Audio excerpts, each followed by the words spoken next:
বিবাহ করার পরে যদি আপনি এই জেনায় লিপ্ত হন, তাহলে দুনিয়াতে বেঁচে থাকার কোনো পথই নেই। আপনি দেখুন, আপনাকে মুসলিম গ্রন্থ থেকে একটা হাদিস শোনাই।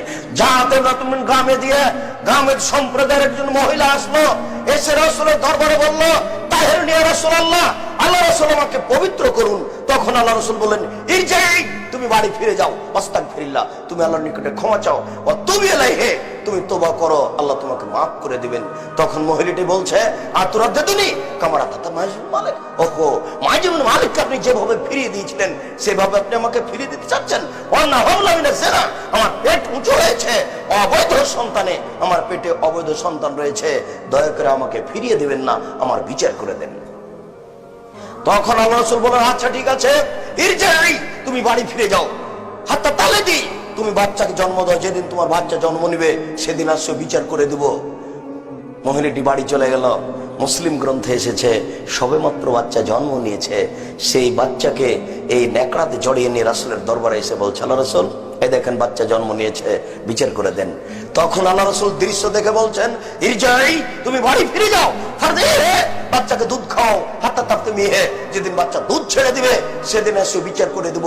মহিলা বাচ্চা নিয়ে চলে গেল, 2 বছর বাচ্চাকে দুধ পান করালো, 2 বছর পরে বাচ্চা নিয়ে বিচারালয়ে উপস্থিত। বাচ্চার হাতে এক টুকরা রুটি রয়েছে, রুটি প্রমাণ করে বাচ্চা খাদ্য খেতে পারে। আল্লাহ রাসূল বাচ্চাটাকে একজন মুসলমানের হাতে সমর্পণ করলেন, বললেন, যাও তুমি একে লালন পালন করো। এরপরে বললেন, সঙ্গী সাথী ইযহাবু বিহা, তোমরা একে মাঠে নিয়ে যাও, মাঠে নিয়ে গিয়ে গর্ত করে বুক পর্যন্ত মাটিতে পুঁতে দিয়ে একে ইট পাটকেল ঢেল দিয়ে মেরে মেরে দুনিয়া থেকে বিদায় করো। সাহাবীগণ বলেন, আমরা তাকে মাঠে নিয়ে গেলাম, গর্ত খুঁড়লাম, বুক পর্যন্ত মাটিতে পুঁতে দিয়ে চতুর্দিক থেকে পাথর মারতে লাগলাম। খালিদ বিন ওয়ালিদ বলেন, আমি একটা পাথর তার মুখের উপর মারলাম, খালিদ পাথরটা মুখে লেগে মুখ ফেটে রক্ত ছিটে খালিদের গায়ে লাগলো। খালিদ তাকে গালি দিয়ে বসলেন, ছিছি, একজন জেনাকারিনী মহিলার গায়ে রক্ত আমার গায়ে লাগলো, এরকম কিছু বলে তিনি গালি দিলেন। আল্লাহ রাসূল বললেন, বলেন খালিদ, খালিদ থামো, তুমি একে গালি দিও না, লাগা তাওবা সাহেব হচ্ছেন না ববের আল্লাহ। এই মহিলা এত তওবা করেছে, আল্লাহর দরবারে তো ক্ষমা ভিক্ষে চেয়েছে, এরূপ তোমা যদি কোনো বড় থেকে বড় পাপী চাই তাহলে তার পাপকে ক্ষমা করা হবে। খালিদ, আসলে একে ক্ষমা করা হয়েছে খালিদ, তাই তো তিনি জানাজা করলেন, কাফন দাফন করলেন, তিনি সবকিছু করলেন, ক্ষমা হয়ে গেছে ঘোষণা দিয়ে দিলেন, কিন্তু তিনি তার শাস্তি মাফ করলেন না। বিবাহ করার পরে জেনা করলে মাফ হয় না, দুনিয়াবি শাস্তি মাফ হবে না, কোনো পথই নেই বেঁচে থাকার। সারা পৃথিবীতে যত মানুষ, পুরুষ ও নারী বিবাহ করার পরে জেনায় লিপ্ত হয়েছে, এদের বেঁচে থাকার পৃথিবীতে কোনো পথ ঘাটি নেই।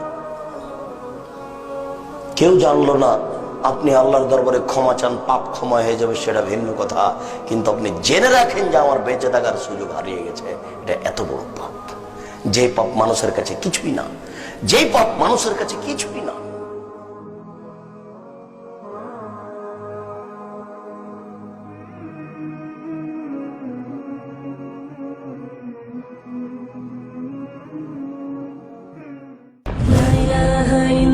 মুহাম্মাদুর রাসূলুল্লাহ, লা ইলাহা ইল্লাল্লাহ মুহাম্মাদুর রাসূলুল্লাহ, লা ইলাহা ইল্লাল্লাহ মুহাম্মাদুর